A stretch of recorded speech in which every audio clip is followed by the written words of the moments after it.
Rejim perkebunan menghapuskan cita-cita dan mimpi untuk mengumpulkan emas dan uang di tanah seberang guna dibawa pulang ke kampung halaman.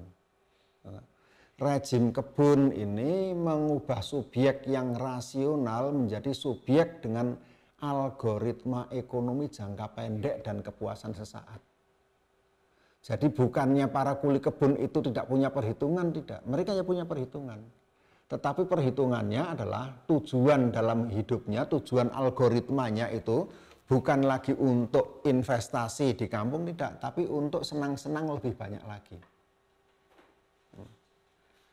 Jadi kalau dilihat secara matematis ya kita bisa mengatakan bagaimana tuan-tuan kebun itu mengubah algoritma sosial seseorang. Dari tadinya orang yang punya algoritma panjang dengan cita-cita goalnya nanti bikin rumah, beli sawah, menjadi orang mandiri, menjadi algoritma pendek, habis gajian senang-senang, kerja lagi senang-senang, terus seperti itu.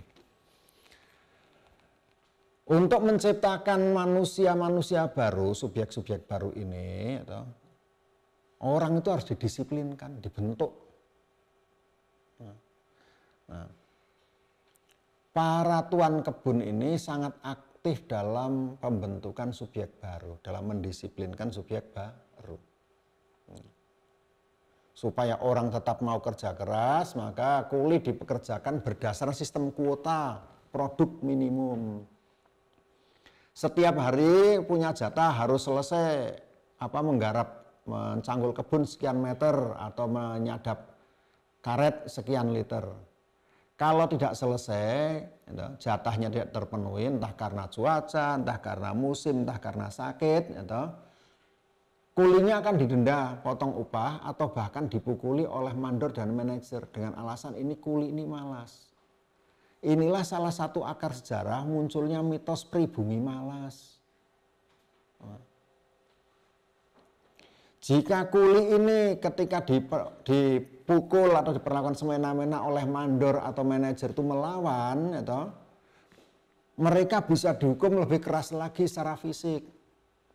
Ya, dipukuli, dihajar, dijemur penteng itu ya dibikinkan papan rentangan direntang gitu, kemudian dari pagi sampai sore di depan rumah administrator atau di depan pabrik, di depan supaya semua orang bisa lihat.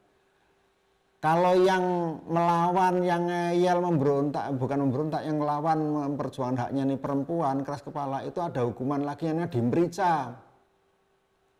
Yaitu dipenteng atau diikat kakinya dan tangannya, direntang gitu, kemudian kelaminnya dikasih bubuk merica. Namanya dimerica. Jadi bagaimana untuk mendisiplinkan para kuli ini, tuan-tuan kebun itu melakukan berbagai bentuk kekerasan fisik. Pendisiplinan kuli ini berkembang secara bertahap atau bertingkat-tingkat. Para mandor Cina dan pengurus adat Melayu di kawasan Delhi menyatakan bahwa seorang pekerja yang dengan kontrak itu memang harus memenuhi kontraknya sebelum pergi ke tempat lain. Nah, aturan sosial ini kemudian dimantapkan menjadi kebijakan pemerintah yang berkekuatan hukum positif yang namanya kuli ordonansi.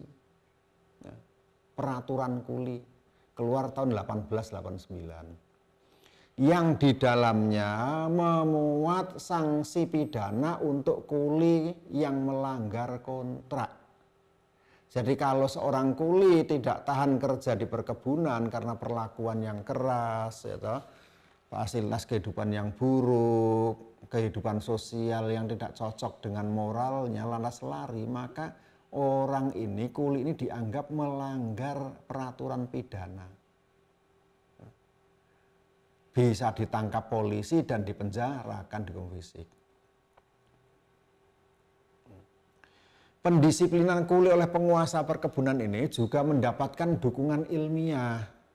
Misalnya dari studinya Buke yang menyatakan bahwa kaum pribumi itu hidup dalam ekonomi yang berbeda dengan orang Eropa. Oleh karenanya orang pribumi itu tidak paham dengan konsep dan nilai produktivitas ekonomi pasar, seperti kerja keras, tertib waktu, disiplin. Ya. Implikasinya apa? Agar anak-anak petani ini bisa mengerti disiplin, tertib waktu, produktivitas ekonomi pasar, mereka harus didisiplinkan, harus dididik. Agar anak-anak petani yang subsisten itu bisa menjadi subjek ekonomi kapitalis, mereka harus didisiplinkan, harus dibentuk. Inilah proses pembentukan subjek-subjek baru. Seperti yang saya singgung di muka, proses pembentukan subjek baru ini dikonsepkan oleh Foucault, tetapi Jan Breman, sepengetahuan saya, menuliskan Kuli di Sumatera Timur ini tanpa mengambil inspirasi dari Foucault. Basis analisis Profesor Jan Breman adalah fakta historis, memang itulah yang terjadi. Jadi pada masa itu, nanti kalian bisa melihat di slide, kalau ada seorang kuli yang minggat dari tempat perkebunan, dari tempat dia kerja, maka dianggap sebagai pelanggaran hukum sanksi pidana. Dan di koran itu penuh dengan berita tentang kuli minggat. Nih ada satu koran nih dari News van den Dag voor Nederlands Indie tahun 1902, bahasa Indonesia ya negeri yang makmur. Dupe, seorang asisten kebun yang membantu seorang centeng untuk menangkap seorang kuli Cina bersenjata golok mendapatkan pengalaman pahit. Dia kena pukul perutnya 2 kali. Si kuli sekarang dalam tahanan polisi. Berita kecil ini menunjukkan bagaimana seorang kuli Cina saking tidak tahannya sampai melarikan diri dan untuk mempertahankan kemerdekaannya bawa golok. Dikejar oleh seorang centeng. Bagaimana perkebunan itu mengupah tukang pukul. Guna memukuli para kuli yang tidak mau tertib dengan kemauan si tuan kebun. Berikutnya ada berita tentang ditahan seorang pribumi nama Ahmad asal Bandung yang datang ke Delhi sebagai kuli kontrak karena menggunakan surat jalan palsu. Beritanya cuma satu kalimat ini, tapi saya duga surat jalan palsunya itu bukan dipakai untuk masuk ke perkebunan, surat jalan palsunya dipakai untuk lari dari perkebunan karena tidak tahan. Ahmad dari Bandung ini mungkin waktu di Bandungnya dulu adalah orang merdeka. Mungkin proletar di kota, miskin tapi merdeka. Mau tidur ya tidur, mau cari makan, mau kerja. Sementara di kebun dia dipaksa, jam 5 pagi harus bangun. Mulai kerja di kebun sampai jam 11 istirahat, kerja lagi dan seterusnya.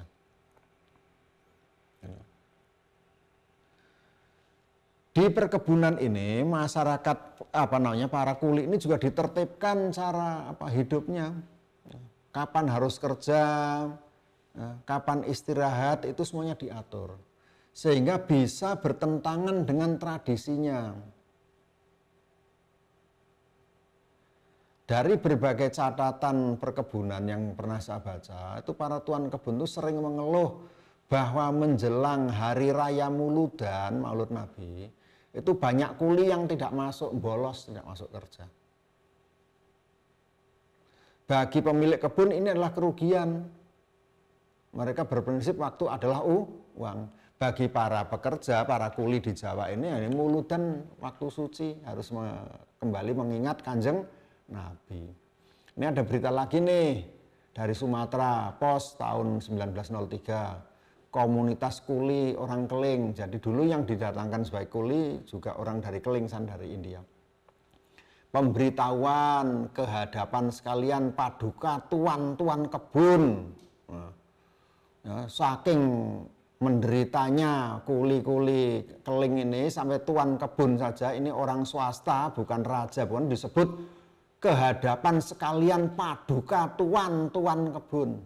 Paduka itu artinya sandal, alas kaki, sehingga saking mulianya itu tidak layak, tidak boleh disebut namanya, cukup disebut alas kakinya.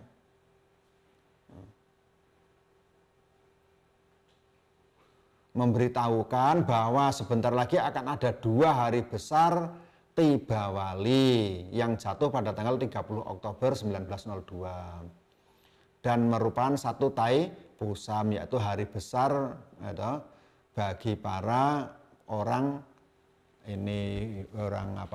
Hindu dari Keling ini, dan minta supaya diliburkan. Jadi komunitasnya itu mengajukan petisi supaya diliburkan. Ini menunjukkan bagaimana subjek perkebunan ini punya kebiasaan, punya tradisi kalender yang berbeda dengan subjek bebas di luar. Terus kemat. Pada tahun 1931 ordonansi kuli dihapus. Ya. Ordonansi kuli itu bahkan dulu itu boleh membuat orang itu dihukum mati.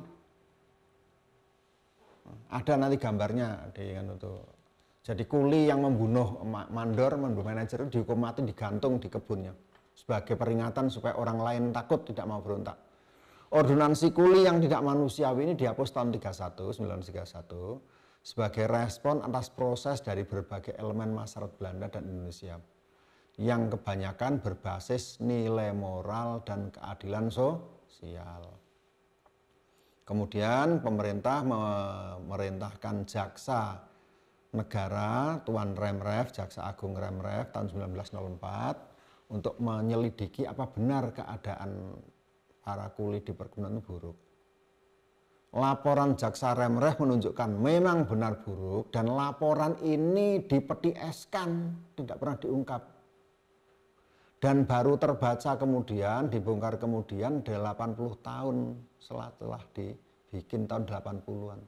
Itulah yang menjadi latar belakang dari munculnya, dari ditulisnya buku Taming the Kuli Beast dari Jan Breman. Setelah Jan Breman membaca laporan dari Jaksa Agung Remref. Aspek politik dan ekonomi perkebunan dianggap penting bagi pemerintah Hindia Belanda, dan juga aspek nama baik orang Belanda yang dianggap orang yang santun dan manusiawi ternyata tercoreng oleh kasus perkebunan. Dan karena tidak mau dipermalukan, laporan yang memberitakan hal buruk ini dipeti eskan. Tahun 1931 ordonansi perkebunan, ordonansi kuli dihentikan, dihapus, dibatalkan, ditutup. Namun tidak menghapuskan perkebunan. Ordonansi kulinya dihapuskan, tapi perkebunannya tidak hapus. Dan juga praktek pengubahan manusia bebas menjadi subjek-subjek perkebunan yang harus didisiplinkan agar bisa menjadi komponen di dalam mesin pencetak laba usaha perkebunan juga tetap berlangsung. Ordonansi kulinya dihapuskan, tetapi praktek perkebunannya dan praktek penciptaan subjek-subjek baru agar menjadi elemen, menjadi bagian dari mesin produksi kebun terus berjalan. Setelah ditekan oleh resesi ekonomi tahun 30-an, Perang Pasifik dan Perang Kemerdekaan, serta nasionalisasi badan usaha asing tahun 58, perkebunan di Indonesia mengalami penyurutan, jumlahnya susut. Banyak perkebunan yang bangkrut dan tanahnya diambil oleh pemerintah atau oleh masyarakat. Namun sejak tahun 1980, perkebunan ini bangkit lagi dengan kecepatan tumbuh yang luar biasa. Pada awal abad ke-20 di Pulau Jawa ada sekitar 1,3 juta hektar dan di Sumatera Timur ada sekitar 0,7 juta hektar. Jadi total ada sekitar 2 juta hektar tanah perkebunan di seluruh Hindia Belanda. Sekarang hari-hari ini di seluruh Indonesia itu ada sekitar atau hampir 14 juta hektar perkebunan yang didominasi oleh perusahaan sawit.